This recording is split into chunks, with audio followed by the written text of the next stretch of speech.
मैं हूं अभिषेक मिश्रा और आज के इस वीडियो में हम लोग देखने वाले हैं 12वीं कक्षा के प्रश्नावली 1.2 के बेसिक्स और एग्जाम्पल्स को। इस प्रश्नावली में हम लोग मुख्य रूप से फलनों के प्रकार के बारे में पढ़ने वाले हैं।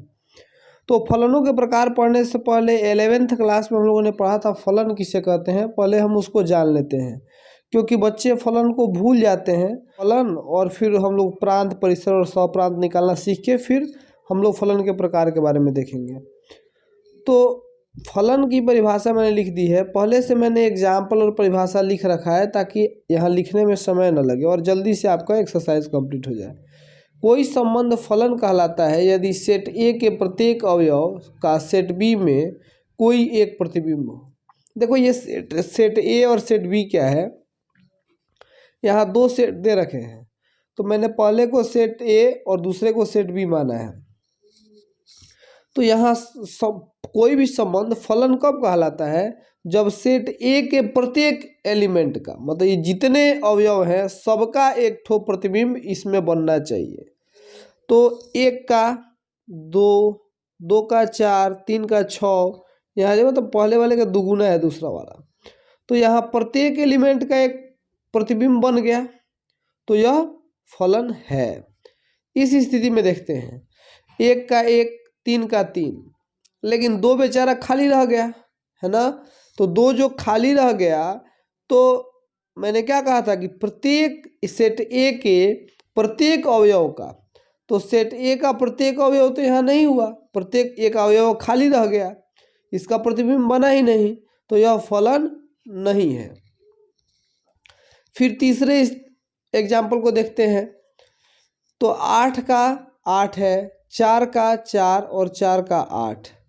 अब यहाँ समझने वाली बात है कि परिभाषा फिर से पढ़िए, सेट ए के प्रत्येक अवयव का सेट बी में कोई एक प्रतिबिंब हो, लेकिन यहाँ 4 के दो प्रतिबिंब बन रहे हैं, एक तो 4 का 4 और 4 का 8 भी बन रहा है।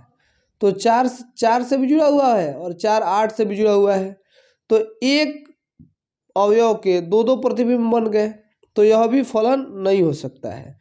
फलन होने के लिए पहले तो प्रत्येक अवयव का एक प्रतिबिंब होना चाहिए और एक का एक ही प्रतिबिंब होना चाहिए, एक के दो ठो प्रतिबिंब नहीं बनने चाहिए। अब हम थोड़ा सा आगे एक टॉपिक देखते हैं, प्रांत, परिसर और सहप्रांत। तो सबसे पहले प्रांत किसे कहते हैं? प्रांत कहते हैं सेट ए के सभी एलिमेंट्स को प्रांत कहते हैं। ठीक, तो प्रांत हो जाएगा 1, 2, 3 और 4। ठीक है। परिसर किसे कहते हैं? परिसर को रेंज कहते हैं। और परिसर कहते हैं सेट बी का, मतलब दूसरे सेट का वो सभी अवयव जो सेट ए के अवयवों का प्रतिबिंब हो, जैसे 1 का 2, 2 का 4, 3 का 6, 4 का 8, ये 10 खाली है, तो हम परिसर में 10 नहीं लिखेंगे, लिख देंगे 2, 4, 6 और 8।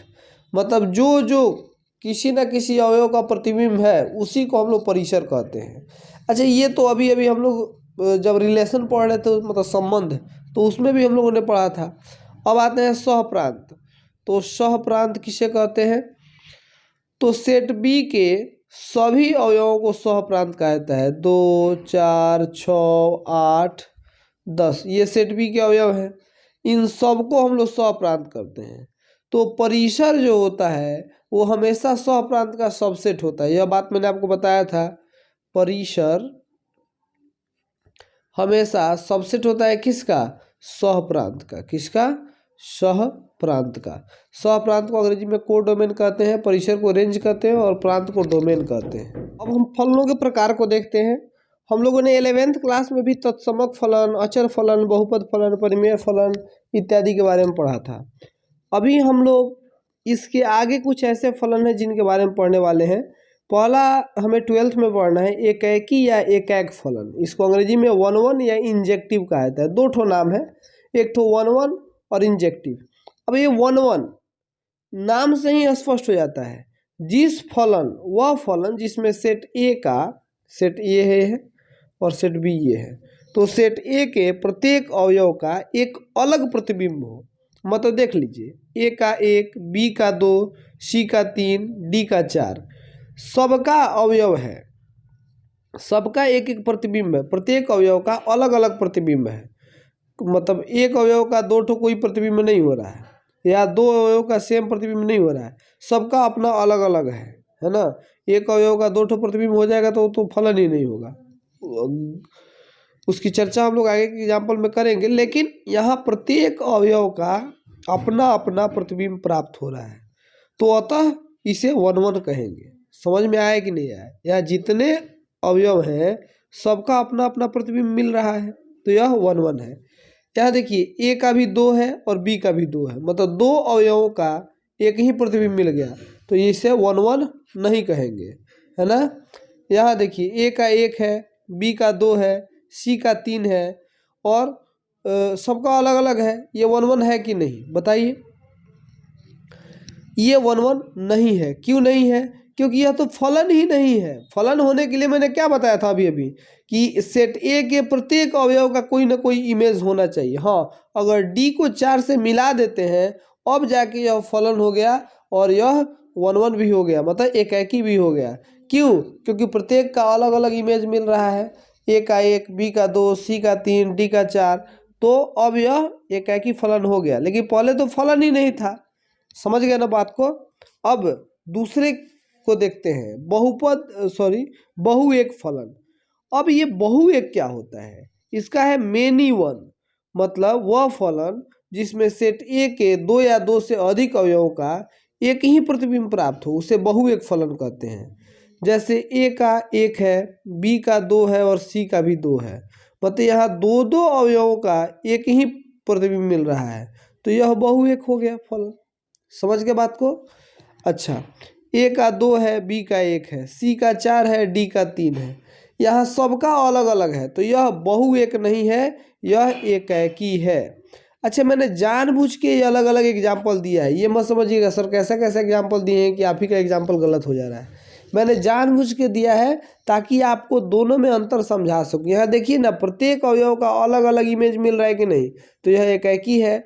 और यहाँ बी का भी दो है और सी का भी दो है, तो दो अवयवों का एक ही इमेज बन गया, तो ये बहु एक फलन है, बहु एक। ठीक है, मेनी वन और वन वन, ये बात आप दोनों समझ गए।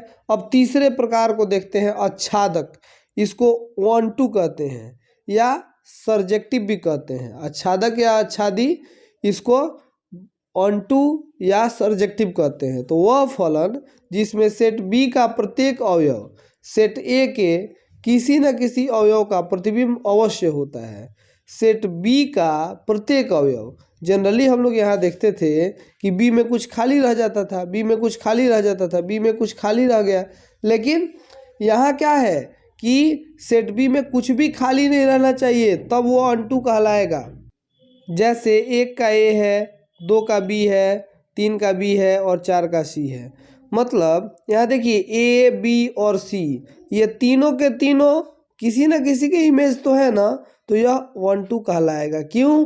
क्योंकि यहाँ सेट बी का कोई भी अवयव खाली नहीं है, वो सेट ए के किसी न किसी अवयव का जरूर मतलब इमेज है। जबकि यहाँ देखते हैं तो बेचारा ए, बी, सी, डी, लेकिन ई तो खाली रह गया, तो यह वन टू नहीं होगा। तो अब आप समझ गए होंगे कि अनटू किसे कहते हैं, मेनी वन किसे कहते हैं और एकाकी किसे कहते हैं। अब फलनों के अंतिम प्रकार एकाकी तथा आच्छादक कहते हैं। तो वन वन अनटू इसे कहते हैं। एकाकी आच्छादक किसे कहते हैं? वह फलन जो एकाकी भी हो और आच्छादक भी हो, उसे एकाकी का आच्छादी फलन कहते हैं। जैसे यहाँ देखिए, एकाकी के लिए क्या मैंने बताया था कि प्रत्येक का इमेज होना चाहिए। एक का बी, दो का ए, तीन का सी, चार का डी, सबका अलग अलग मिल रहा है, तो यह एकाकी भी है। आच्छादक के लिए सेट बी का प्रत्येक एलिमेंट इंगेज होना चाहिए सेट ए के किसी न किसी एलिमेंट से। तो ए, बी, सी, डी चारों के चारों किसी न किसी के प्रतिबिंब है, तो यह वन टू भी है और वन वन भी है, तो इसे वन वन वन टू, या इसी का एक दूसरा नाम है बाइजेक्टिव।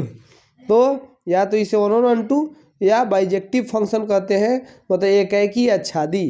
ठीक है, तो इस प्रकार हमारे फलनों के प्रकार समाप्त हुए। अब कुछ एग्जाम्पल्स करते हैं जिससे हमारा एकदम क्लियर हो जाएगा। इस प्रश्नावली का पहला उदाहरण और इस चैप्टर का 7वां उदाहरण देखते हैं। मान लीजिए कि 10वीं कक्षा के सभी 50 विद्यार्थियों का समुच्चय ए है। मान लीजिए F A to N F X बराबर विद्यार्थी एक्स का रोल नंबर द्वारा परिभाषित है, एक फलन है। सिद्ध कीजिए कि एफ एकाकी है किंतु आच्छादक नहीं है।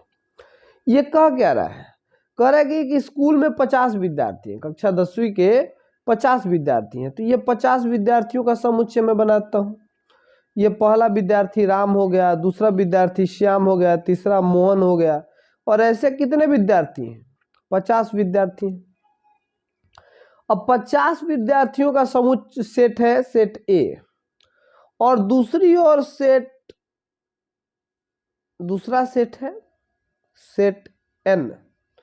एन क्या है? प्राकृत संख्याओं का समुच्चय है। ठीक है, तो प्राकृत संख्या किसे कहते हैं? गिनती की संख्याओं को, 1 2 3 और ऐसे 50 तक आएगा। लेकिन 50 पे तो खत्म नहीं होगा ना, फिर 51 52 ऐसे बढ़ता जाएगा। ये कहाँ तक जाएगा? अनंत तक जाएगा। ये अनंत तक चला गया। अब पहला विद्यार्थी जो होगा उसका रोल नंबर यहाँ है, तो किसी ना किसी विद्यार्थी का रोल नंबर 1 जरूर होगा। उसी प्रकार किसी विद्यार्थी का रोल नंबर 2 भी होगा, किसी का रोल नंबर 3 भी होगा, 50वें विद्यार्थी का रोल नंबर 50 होगा। लेकिन 50 के बाद तो इधर कुछ है ही नहीं, तो यहाँ जितने भी अवयव हैं प्रत्येक का अलग अलग प्रतिबिंब मिल रहा है।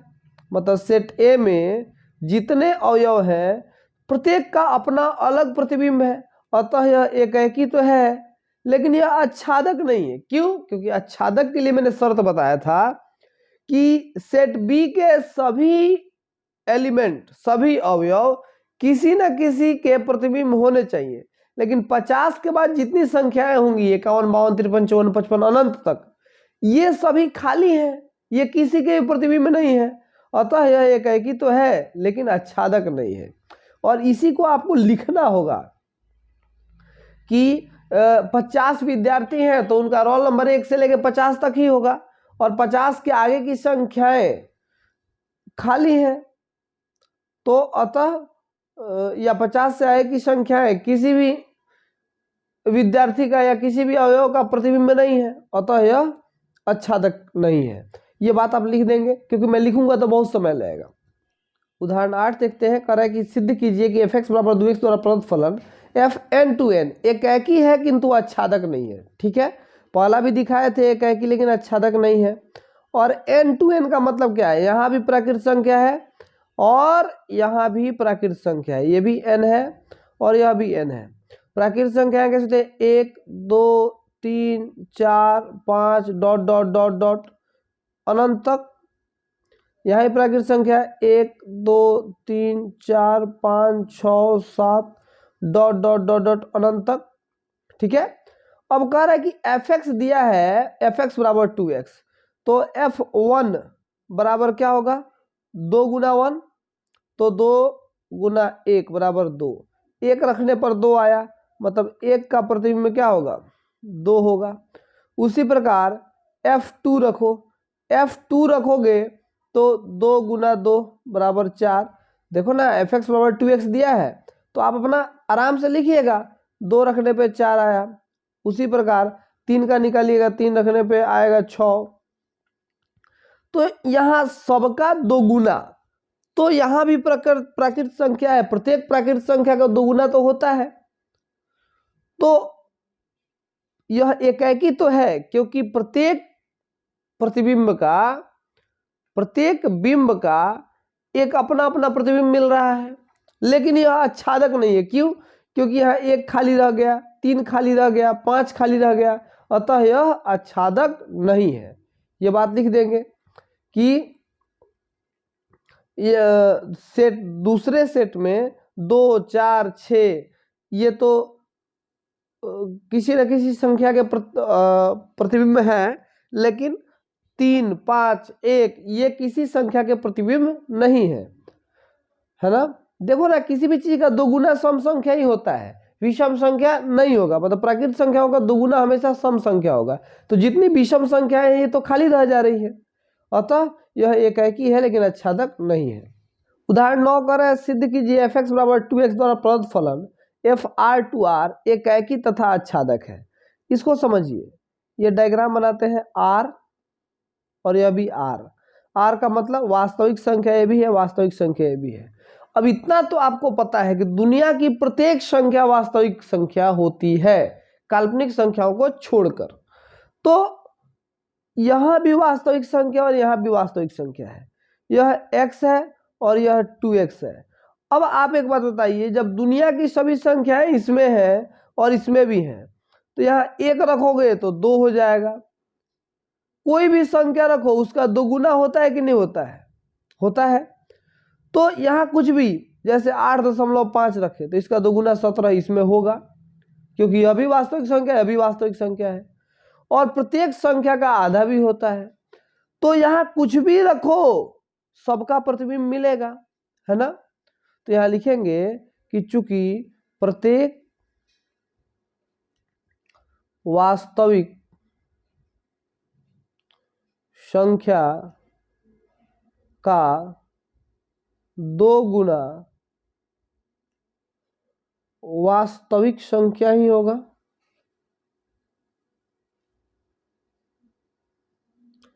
अतः FR2R fx बराबर 2x के लिए एकाकी तथा आच्छादक एकाकी तथा आच्छादक है। ठीक है, ये बात आप लिख देंगे। तो इस प्रकार हमारा उदाहरण 9 कंप्लीट होता है। अब उदाहरण 10 देखते हैं। सिद्ध कीजिए f1 बराबर f2 बराबर 1 तथा x ग्रेटर देन 2 के लिए fx बराबर x माइनस 1 द्वारा प्रदत्त फलन fn2n आच्छादक तो है किंतु एकाकी नहीं है। बच्चा डर गया, ये देख के बच्चा डर गया, ये क्या है सर? देखो ये f1 बराबर f2 बराबर 1, ये डरो नहीं, ये क्या कह रहा है? f का मान 1 रखोगे तो एक ही आंसर आएगा, f का मान 2 रखोगे तब भी एक ही आंसर आएगा, 1 पे भी 1 है और 2 पे भी 1 है।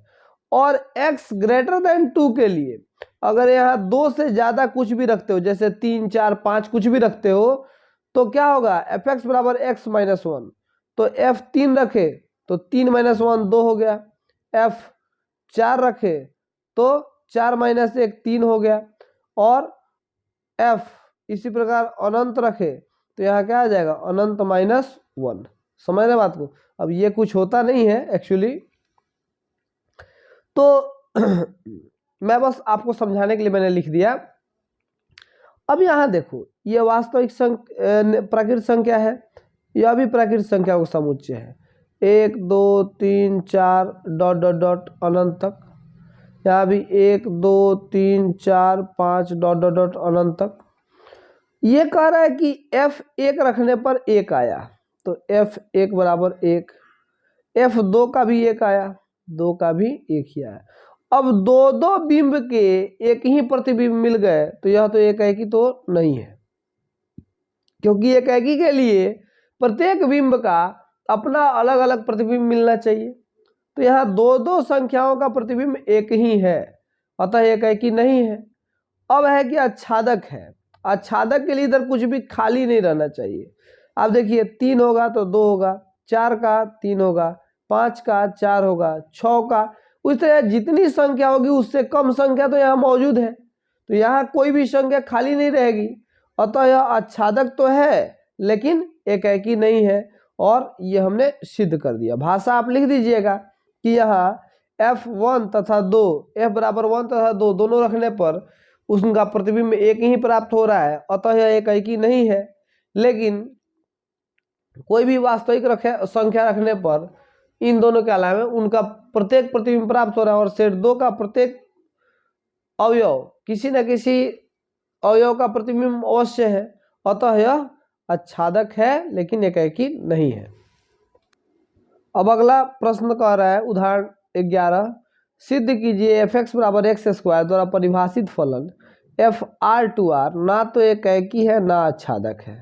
देखो दोनों ओर वास्तविक संख्या है, इधर भी वास्तविक संख्या और इधर भी वास्तविक संख्या आर आर। अभी मैंने बताया कि वास्तविक संख्या दुनिया की प्रत्येक संख्या को आप वास्तविक संख्या कह सकते हैं, मान लीजिए, ठीक है। तो सिद्ध कीजिए कि fx बराबर, इधर x रखते हो तो एक्स स्क्वायर होगा। तो करें ना तो एकैकी है और ना ही आच्छादक। तो एकैकी कब नहीं होगा? जब दो ठो बिंब का एक ही प्रतिबिंब मिल जाए तो उसे एकैकी नहीं कहेंगे। अब वास्तविक संख्या है तो f-1 करके देखो, तो -1 का स्क्वायर 1 होता है, और f1 करके देखो तो 1 का स्क्वायर भी 1 होता है। तो लिखिएगा कि x का मान 1 तथा -1 रखने पर दोनों का प्रतिबिंब एक ही प्राप्त होता है। देखो ना यार, x रख के एक्स स्क्वायर कर रहा था तो -1 का स्क्वायर एक ही होगा और 1 का स्क्वायर एक ही होगा। उसी प्रकार f जब -2 रखोगे तो 4 होगा और f2 रखोगे तब भी 4 होगा। अतः यह एकैकी तो नहीं है, क्योंकि दो बिंबों का एक ही प्रतिबिंब प्राप्त हो गया। देखो ना यहाँ -2 2 और यहाँ 4, तो -2 का भी 4 और 2 का भी 4, तो दो बिंबों का एक प्रतिबिंब प्राप्त हो गया। अतः यह एकैकी तो नहीं है। अब दिखाना है कि आच्छादक भी नहीं है।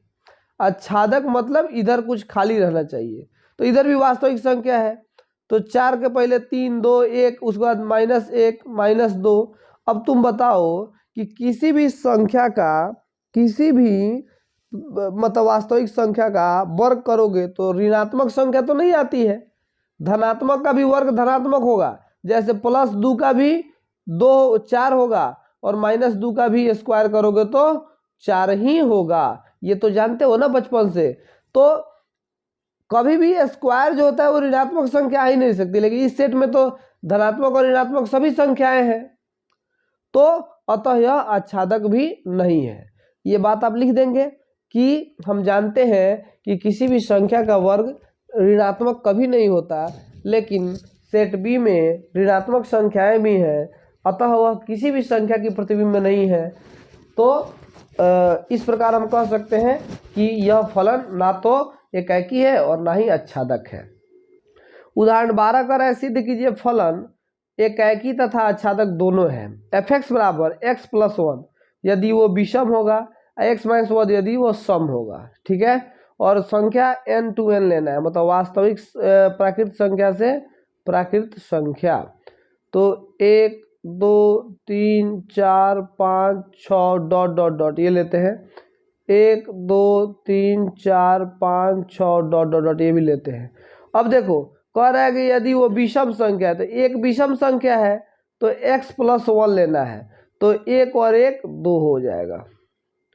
और अगर सम संख्या है तो x - 1, तो 2 सम संख्या है तो 2 में से 1 घटाएंगे तो इसका प्रतिबिंब 1 मिल जाएगा।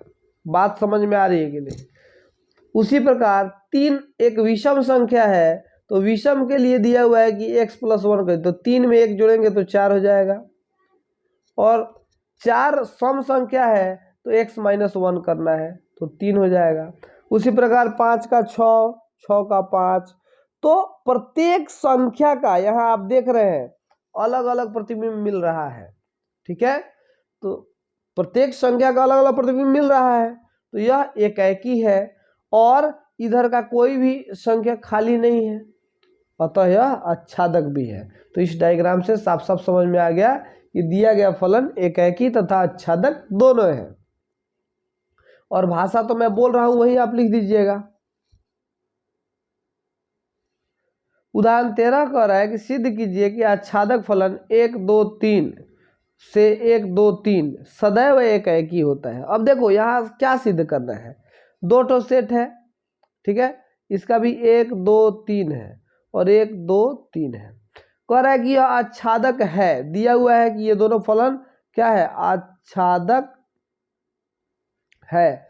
आच्छादक है का मतलब क्या है कि इधर कोई भी एलिमेंट खाली नहीं है, और इधर का तो खाली रह ही नहीं सकता है, इधर खाली हो गया तो ये फलन ही नहीं होगा। फलन का परिभाषा क्या था कि प्रत्येक अवयव का प्रतिबिंब प्राप्त होना चाहिए।